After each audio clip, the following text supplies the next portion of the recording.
अगली कहानी महाराष्ट्र के सोलापुर की है। ये बात 2025 की है। सोलापुर की पंढरपुर तहसील में आंबे गांव आता है।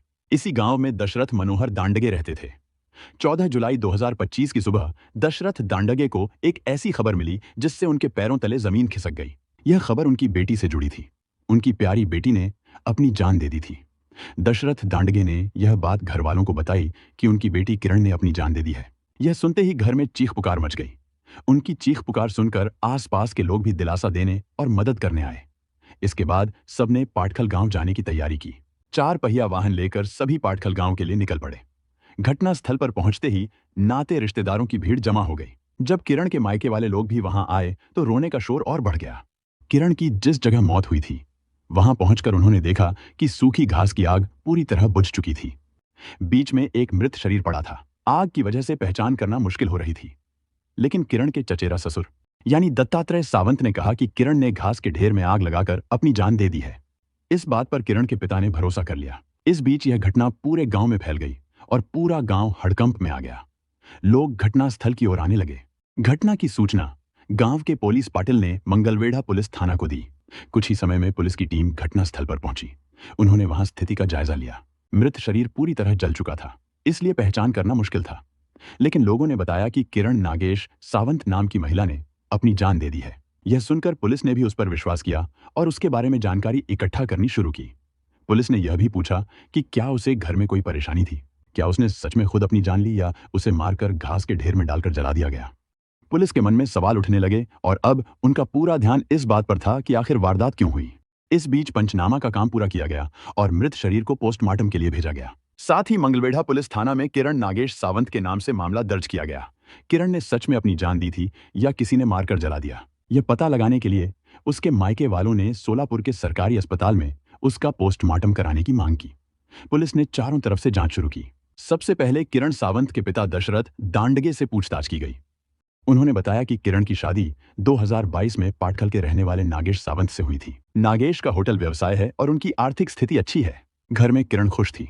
उसकी 2 साल की बेटी थी जिसका नाम आरोही है। अब तक किरण ने सास ससुर के बारे में कोई शिकायत भी नहीं की थी। वह अपने जीवन में खुश थी। दशरथ दांडगे खुद भी नहीं समझ पा रहे थे कि उनकी बेटी ने ऐसा कदम क्यों उठाया। उन्होंने पुलिस से रिक्वेस्ट की कि मामले की सही तरह से जांच हो और कारण पता चले। सब कुछ ठीक ठाक लगता था, फिर भी यह समझना जरूरी था कि ऐसा क्यों हुआ। पुलिस ने अपनी तरफ से जानकारी इकट्ठा की और जांच शुरू की। साथ ही किरण का मोबाइल भी पुलिस के हाथ लगा। पुलिस ने देखा कि किरण ने अपनी मौत से पहले मोबाइल का इस्तेमाल किया था। मोबाइल मिलने के बाद पुलिस ने उसके कॉल डिटेल रिकॉर्ड की जांच की। जांच में पता चला कि किरण की मौत से पहले करीब 2 बजे किरण के फोन पर एक कॉल आई थी। थोड़ी देर बाद किरण ने उसी नंबर पर वापस कॉल किया। नंबर की पड़ताल में पता चला कि वह निशांत सावंत का है। पुलिस ने लोगों से पूछा कि निशांत सावंत कौन है। लोगों ने बताया कि निशांत सावंत किरण सावंत का पड़ोसी और चचेरा देवर है। फिर पुलिस ने पूछा कि निशांत सावंत अब कहाँ है। लोगों ने कहा कि वह यहीं आसपास है और उसने ही जली हुई घास बुझाने में मदद की थी।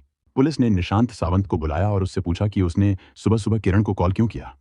इस पर निशांत ने कहा, मैंने तो किरण को कोई फोन नहीं किया, वह तो अपना मोबाइल लेकर खुदकुशी कर बैठी। निशांत का यह जवाब सुनकर पुलिस को उस पर शक हो गया, इसलिए उसे थाने ले जाकर कड़ी पूछताछ शुरू की गई। पूछताछ के दौरान पुलिस को चौंकाने वाली बात पता चली। निशांत ने खुलासा किया कि किरण ने खुद को नहीं जलाया था। जली हुई लाश किसी और महिला की थी और किरण अभी जिंदा है। उसने बताया कि किरण कराड़ में छिपी हुई है। यह सुनते ही किरण को पकड़ने के लिए पुलिस की एक टीम कराड़ रवाना कर दी गई। किरण के पकड़े जाने के बाद ही कई सवालों के जवाब मिल सकते थे, जैसे उसने आत्महत्या का नाटक क्यों किया और घास के ढेर में मिली जली हुई महिला आखिर कौन थी। इन सब का सच किरण ही बता सकती थी। उधर पुलिस की दूसरी टीम किरण के पति नागेश सावंत से पूछताछ कर रही थी। किरण का पति नागेश सावंत ने बताया कि उनका घर और जिंदगी खुशहाल थी। किरण ने उसके बारे में या उसने किरण के बारे में कभी कोई शिकायत नहीं की। फिर भी किरण ने ऐसा कदम क्यों उठाया, यह उनके लिए बड़ा रहस्य था। इस बीच पुलिस ने किरण के माता पिता को बताया कि किरण ने आत्महत्या नहीं की थी, बल्कि यह सब उसने नाटक किया था। यह सुनकर उन्हें भी बहुत हैरानी हुई।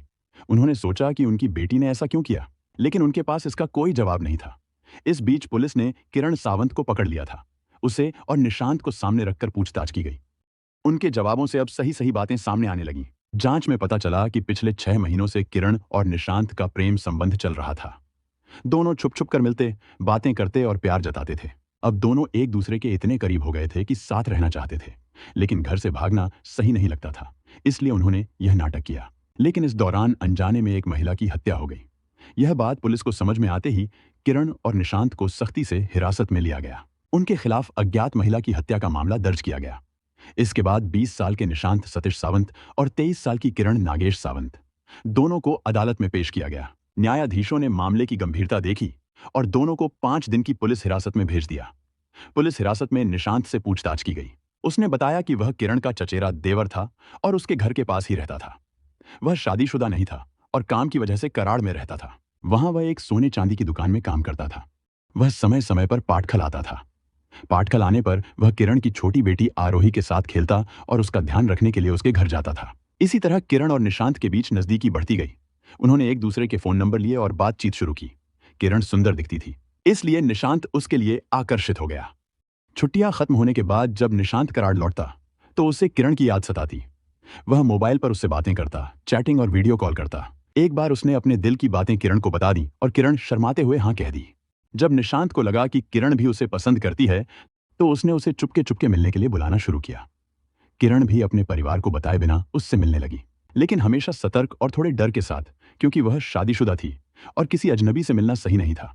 फिर भी दोनों का प्यार बढ़ता गया। अब उन्हें हमेशा एक दूसरे के साथ रहने की चाह थी। उन्हें लगा कि इसे पाने के लिए कोई योजना बनानी पड़ेगी, क्योंकि घर छोड़कर भाग जाना सही नहीं था। उन्होंने योजना बनाई कि किसी गांव से एक मानसिक रूप से अस्थिर महिला को पाटखल लाया जाएगा और उसकी हत्या करके शव को आग में जला दिया जाएगा। ऐसा दिखाया जाएगा कि किरण ने आत्महत्या की या किसी ने उसे मारकर शव जला दिया। किरण तय अनुसार घर से कराड़ में किराए के कमरे में जाएगी। निशांत ने पिछले 1 महीने से पाटखल में रहकर योजना बनाई और पंढरपुर में उस महिला की तलाश की। एक दिन पंढरपुर के पास गोपालपुर में एक महिला मिली। निशांत ने उससे पूछा कि वह कौन है और यहाँ क्यों घूम रही है। महिला ने बताया कि उसका बेटा खो गया है और वह उसका पता लगाने आई है। निशांत ने उसे वड़ा पाव खिलाया और कहा कि वह उसके बेटे का पता जानता है और उसके साथ चल सकती है। महिला भी उसके साथ जाने के लिए तैयार हो गई। 11 जुलाई 2025 की रात निशांत ने उस महिला को पाटखल लाया। एक सुनसान जगह पर उसने महिला का गला दबाकर हत्या कर दी और फिर शव को एक खाली कमरे में छिपा दिया। निशांत ने किरण को बताया कि योजना का आधा काम पूरा हो गया है और अगले कदम की योजना 14 जुलाई 2025 के लिए बनाई गई है। रात के 2 बजे निशांत ने किरण को फोन किया और घर से बाहर आने के लिए कहा।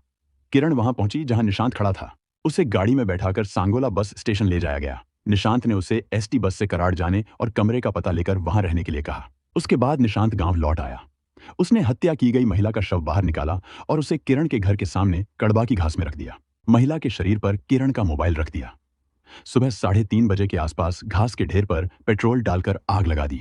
थोड़ी ही देर में पास के लोग आग देखकर चीख पुकार करने लगे और किरण के घर वालों को जगाया। सभी मिलकर आग बुझाने की कोशिश करने लगे। निशांत भी इसमें शामिल हुआ। लोग देखते रहे कि घास के ढेर में कोई जल रहा है और जानने की कोशिश करने लगे कि कौन है, लेकिन किरण कहीं दिखाई नहीं दी। इसी कारण सभी को लगा कि किरण ने आत्महत्या कर ली। इस बीच निशांत अंदर ही अंदर खुश था, लेकिन अपने चेहरे पर कुछ नहीं दिखा रहा था कि उसका प्लान सफल हो गया। लेकिन उसे यह नहीं पता था कि पुलिस हर मामले को बहुत ध्यान से जांचती है, और सच में ऐसा ही हुआ। किरण का आखिरी फोन कॉल निशांत के पकड़े जाने का कारण बना और उस पर पुलिस की नजर पड़ गई। पुलिस ने सख्ती से पूछताछ की और अंततः निशांत को अपने अपराध को स्वीकार करना पड़ा। यहीं पर सारा खेल खत्म हुआ। इस बीच पुलिस ने यह भी पता लगाया कि अज्ञात महिला कौन थी। उसका नाम छाया देशमुख था। उम्र 50 साल थी।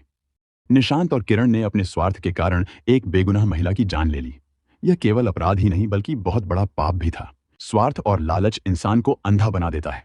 जो लोग अपने फायदे के लिए दूसरों की जान लेने तक का कदम उठा लेते हैं, उन्हें अंत में सजा और पछतावा ही मिलता है। इसलिए सही रास्ते पर चलना ही असली इंसानियत है। दोनों अब जेल में हैं और मामला अदालत में चल रहा है।